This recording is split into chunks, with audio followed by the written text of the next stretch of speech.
Hello everyone, mayam bukurumjari. Ngasigi mathel se koigi Rohu Macha ko yam chawbusu natriba ama leidai adudo tawraga khamen asinbaga thongjarage aduga mapa chana naba koigi singju maga sujarage singju gi mayan se di aina huren adum singju do suna adum mayam haijarage bako yam di hawe sigi singju se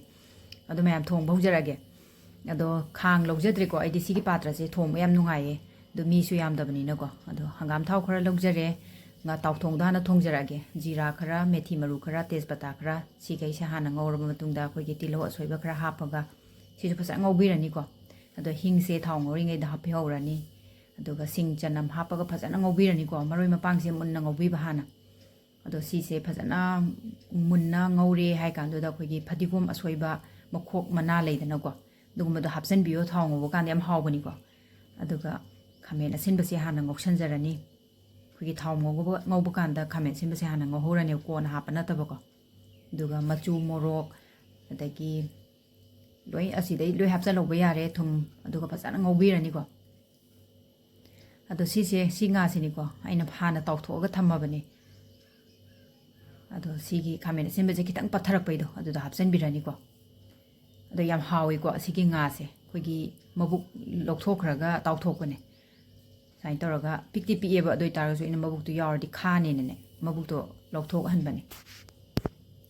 duga sumai toro phasana ngawbiraga ngaktang thongbirane bako aduga khoigi ising asaba mahi asaba ja hijanbirani aduga adum lon biraga sidam loire bako adu yamna su lai aduga yamna su hawe mahi di yam hawe sigi nga khuthongje ko habdi nga si su dum hawe aduga khoigi mahi se aduga masala kitang hapjanbirani aduga phatigom hapchalaga dum sogat halaga loire ko mayam sidi isana khoigi mahi dugi matungina changdo chaning begi matungina dum sumaina dum thongbi biyare ko to silejare ko nga kano to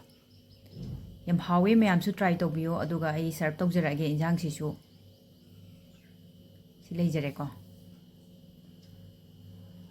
to mayam injang mathel se aina kitang di samlapna di tawreba ko kaigino di sum sangtokraga di yengbu sum nungaiteba ado singju sigi mayan sina ne ko aina mimi gi singju ne ba kobi ne awathabi khara soijalle aduga khoigi phadigom khara tuningkho khara adagi khoigi kano hawbudo kai habano mana do kawre haibong mana agi maning da hawe ba ko haibong mana se siga kitang soijallaga mimi ji ga torga sujalle ba ko yam hawe sisu mayan ne adum kitang hapa da loi yam thokre ba ko ado sisu dum lemdre dum singju sidi dum hawidana ado singju totpa matamda phasana totpiba phasana naibiba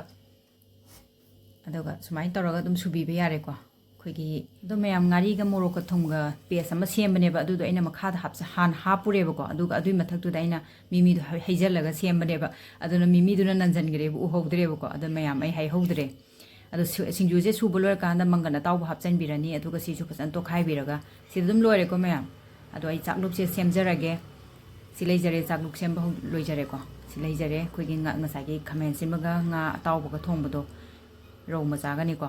duga singju duna silejare aduga mana masing kitanga hapsage khoigi pudina khoigi nuksidak to dum kot pa chaba je dum hawe ko singju da soijala su hawe ado mayam aigi channel se nongna thengna biba yawbiragadi khoigi ichil inaw imai che yawbiragadi ko kitang subscribe amtang tawbiramo aduga mathel se hawni khanbiragadi like amamtang di nambiramo aduga irang marakta chak mathel thagat pire ena haibiganu dum nongmagi soidana ba dum thagat khibagi ko soida bai soiba yadabagi sum khara sum thagat jabane adu mayamna su lana khanbiganu aduga mathangda anauba mathel ama pudana lakjage mayam dum soi sumsoi soidana yengbiyo anau mathel thagat jarake mathangdong thengnarase